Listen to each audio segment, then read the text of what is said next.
काम करती है, उसके बच्चे पढ़ लिख गए तो आज उसकी हैसियत बन गई। बाकी वो अभी भी साइकिल पे कुरान पाक पढ़ाता है, इज्जतदार आदमी है वो, नाजिम जो है। तो वो क्या देता है इसको, हाँ, बिल्लो के बाप ने बिल्लो को, नदीम को और चुबीना को जो है जमीन दी थी।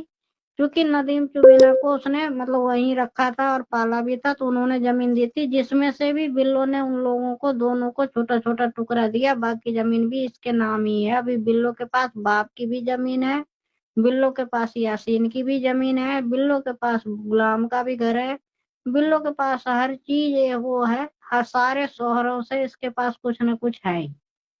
बिल्लो इतनी करमाती औरत है।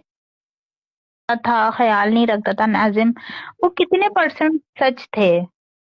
1% भी नहीं है, बिल्कुल ही झूठ बात है। वो बहुत ही सीधा साधा बंदा है, और देखने से भी लगता है, और वो ऐसा बंदा ही नहीं है। इस बिल्लो के ही जो है ना, इश्क मासू की बहुत, देखो एक बात है, आप लोगों को क्या है ना, बहुत सारी चीजें नहीं पता। यासीन और नदीम जिगरी दोस्त थे। है? हाँ, क्या सोचो मतलब? किसी से। नदीम लोटा?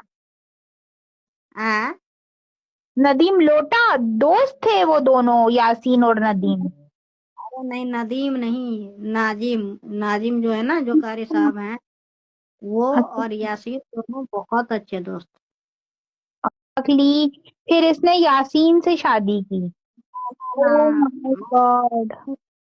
यासीन से इसको शादी ही नहीं, दोनों दोस्त थे। लेकिन इन इसको जो है ना, वो हाजी पसंद था। इसने अपने भाई को बोला था मैं इससे निकाह करूंगी, लेकिन इसका निकाह हुआ नहीं। इनकी होती है ना, इनके जैसे उसके मामा के, इसके भाई के चक्कर में इसकी हो गई नजीम से शादी। यासीन फिर वही कमा, पता। फिर उसके बाद जो है ना, इसके नजीम से शादी के बाद इसने देखा यासीन अच्छा खासा कमाता है, और यासीन की, हाजी की, इनकी बहुत एज में शादी हुई है, कोई इनकी जल्दी कम एज में शादी नहीं हुई है। फिर इसने यासीन को फंसा लिया, फिर नजीम को खुला दे दिया, और उसके बाद ऊंट पे बैठ के दोनों बच्चों को अपने माँ बाप के, उसके बाद इसको ये सब दिया गई उम्र पे, इसको हाजी पसंद आ गया। फिर है। इसने यासीन को साइडलाइन करके फिर हाजी को जो है, मतलब जो मैं वो बात तो नहीं कहूंगी, पीछे नीचे निस है, तो उनकी मैं रिगार्ड करती हूँ। तो फिर यासीन रुखसत हो गया, थोड़ी फिर देर ये के लिए हाजी। चली जाओ, थोड़ा 5 मिनट घूम के आओ, किचन में देखो दूध उबलने रखा है तुमने, जाओ निश। आप बोलो, निस रुको। आओ, आओ, बहुत दिन हो गए, आपकी आवाज नहीं सुनी मैंने तो एक है जानू, आपको बहुत शुरू से चीजें पहले समझनी पड़ेगी, नहीं तो ऐसे नहीं होता, मुझे बात लग रहा शुरू है से। पीएचडी कर लूं मैं इस इसी टॉपिक पे। है, पीएचडी कर लेती हूँ इसी टॉपिक पे, बहुत ही बड़ा टॉपिक है और उसको समझना नामुमकिन।